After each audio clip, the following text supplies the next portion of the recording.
Toujours viser la Lune pour atteindre nos objectifs qualitatifs et quantitatifs, pour s'épanouir, pour rêver d'un monde meilleur et plus généreux, pour mieux vivre ensemble notre sport et peut-être autrement. Notre Assemblée générale, comme beaucoup d'autres, tente d'apporter sa pierre à l'édifice, comme nos réunions, nos décisions, pas toujours comprises ou complètement incomprises. Depuis notre dernière AG 2018 de Salbris, qui a marqué notre histoire du ping régional en fêtant nos 50 ans, il a bien fallu se remettre au travail, professionnels, collaborateurs et bénévoles. Du travail, il y en a, et la gestion de nos activités, de plus en plus compliquée, nous le rappelle quotidiennement. Depuis quelques années, on sent de l'inquiétude et un turnover important de dirigeants dans les clubs, même les comités.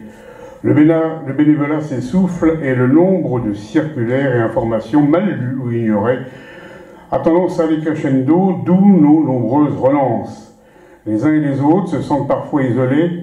Certes, la situation rentre dans l'ordre, mais non sans mal, et nous aurions peut-être mieux à faire dans l'accompagnement et nos relations avec nos différentes structures et différents interlocuteurs. Oui, nous devons travailler autrement, d'autant que très prochainement, comme l'a dit André, Martine Tripiot prendra de longues vacances pour couler une retraite heureuse. Le comité et nos quelques 222 associations, qui représentent plus de 17 000 licenciés, comme vient de nous le dire notre président, attendent aussi un service de nous. Une première parenthèse concernant ces statistiques, elles sont en hausse, mais elles le doivent à l'augmentation de nos licences événementielles, alors que les traditionnelles baissent, moins sans que les promotionnels connaissent une légère augmentation avec plus 60, mais insuffisant pour que nous progressions réellement. J'ouvrirai malgré tout une deuxième parenthèse. Au jour d'aujourd'hui, nous sommes à plus de 50 à 60 licences par rapport au 1er octobre 2018. Apportons-nous à nos licenciés le bon produit qui leur convient. La compétition ne fait pas tout. Justement, nos compétitions mobilisent de nombreux bénévoles, juges arbitres et collaborateurs sur l'ensemble de notre territoire. Apporte-t-elle la satisfaction attendue et souhaitée? Je n'en suis pas tout le temps persuadé. Les rapports détaillés des responsables que vous avez dû lire et qui sont en lien sur le site, à la page dédiée à cette Assemblée générale, vous montrent le travail quotidien de plusieurs commissions sportives, organisations, corporatives, arbitrage, formation et féminine. Oui, nous devons réfléchir et travailler autrement, mais cette réforme ne sera peut-être pas la plus facile à mener. J'ouvre une autre parenthèse pour insister sur une décision que vous retrouverez dans les rapports de la commission sportive. Allez donc, on va la mettre en grand, mon cher Romain, Voilà, donc la nouvelle réforme 2019-2020, c'est vrai que Romain doit me suivre, c'est pas toujours évident, j'ai des fois du mal à le suivre aussi. Dans le cas où le club ne renvoie pas à la Ligue la convocation du juge arbitre pour remboursement des frais kilométriques, soit par courrier, soit parce qu'il n'y aura plus d'amende. Par contre, les frais engagés par les clubs pour payer le juge arbitre ne seront pas remboursés par la Ligue en fin de chaque phase. Jean-Jacques Brion, toujours aussi pertinent, tenez à vous le rappeler.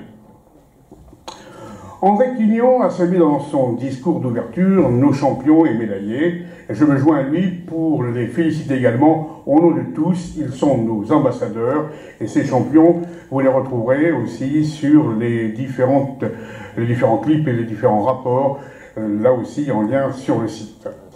Oui, on doit vivre notre sport autrement et peut-être le reconstruire sans tout réinventer. Plus nombreux dans nos salles, nous serons plus forts, je le dis depuis très longtemps, mais force est de constater que nous ne savons pas mobiliser nos plus proches. Par exemple, combien sont de Chartrains, de Jepondiens, de Tourangeaux à assister au match de leur équipe de pro? Certainement pas assez. Combien de nos licenciés sont allés à proximité de chez eux, quand je dis nos licenciés de la Ligue, à Nantes pour les championnats d'Europe parfaitement organisés par nos voisins des Pays de la Loire et de la Loire-Atlantique? Trop peu. Alors ne nous plaignons pas si notre couverture médiatique n'est pas toujours à la hauteur de nos espérances. Oui, on doit y travailler autrement, là aussi sans tout réinventer, mais avec pugnacité. Notre développement doit aller plus vite pour maintenir notre positionnement et ne pas laisser au privé le soin de gérer ou d'animer le sport, et le nôtre plus particulièrement. Nico Angelon en avait déjà parlé lors de l'Assemblée générale du Busancé en nous avertissant sérieusement. Nous disons que nous irions dans le mur et que nous pourrions mourir, c'est ces mots, si nous ne réagissions pas. Ces propos sont durs, mais sont pourtant réalistes. Soyons inventifs, créatifs, à l'écoute de tous et de tous les publics. Savons-nous aussi correctement former ceux qui sont chargés de les accueillir?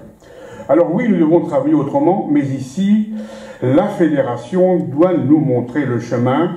Dans un peu plus d'un an, 2 candidats devraient se présenter aux élections fédérales. À eux et à leur équipe d'avoir les idées novatrices allant vers le dynamisme de notre discipline sur l'ensemble des territoires. Nos techniciens d'épaule tentent de mener nos jeunes vers le plus haut niveau. Leur mission est compliquée et notre CTN, Nicolas Météro, vous le confirmera. Mais ces jeunes ne viendront pas vers l'épaule d'un simple coup de baguette magique. Les clubs et les comités doivent être acteurs de cette dynamique avec des clubs référents. Et là aussi, on doit mieux travailler en mutualisant plus les compétences de chacun, comme avec le groupe Handisport. Notre trésorier, après moi, vous fera un bilan négatif et délicat pour notre saison 2018-2019, mais que l'on pourra vous expliquer, car la baisse de nos recettes en est une cause. Et ce n'est peut-être pas fini, et l'on ne peut que regretter la diminution des aides publiques au moment même où ceux qui veulent les Jeux de Paris 2024 sabrent le sport ou veulent le faire couler. Nous n'avons pas pour autant prélevé l'impôt plus que cela durant ces 8 ans, 1 euro seulement. Oui, nous devons travailler autrement, ensemble, en mutualisant plus, mais aussi en étant mieux accompagnés par notre fédération aussi pour répondre aux différents appels à projets et nous permettre ainsi de maintenir notre cap et conserver nos ambitions. Le constat que je fais est partagé par notre accompagnateur de développement, Romain Bardin. La future saison qui s'annonce doit être celle du doux changement plus que d'une transition.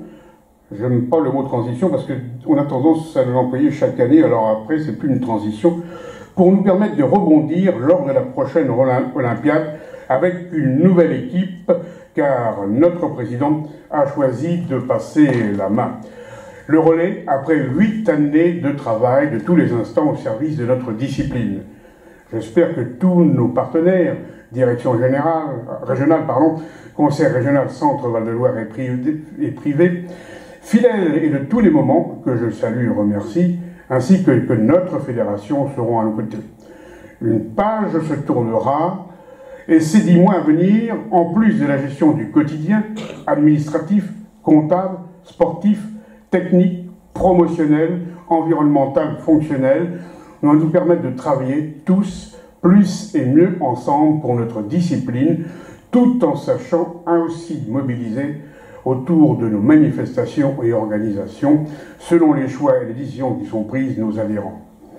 Plus encore, nous devons nous retrouver autour de vous et de notre projet pour maintenir la position d'utilisatable dans cette région, sur chacun de ces territoires et dans le cadre de cette nouvelle gouvernance qui va s'imposer à nous tous. Vous en débattrez en partie cet après-midi.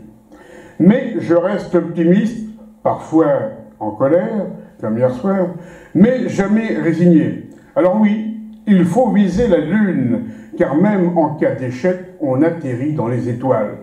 Je vous rassure, cette phrase n'est pas de moi, je l'ai empruntée au brillant auteur dramaturge irlandais Oscar Fingal O'Flaherty Wilde, ou plus simplement Oscar Wilde. Je rajouterai seulement et humblement que j'aimerais que ces étoiles brillent encore plus. Je vous remercie de votre attention. Merci.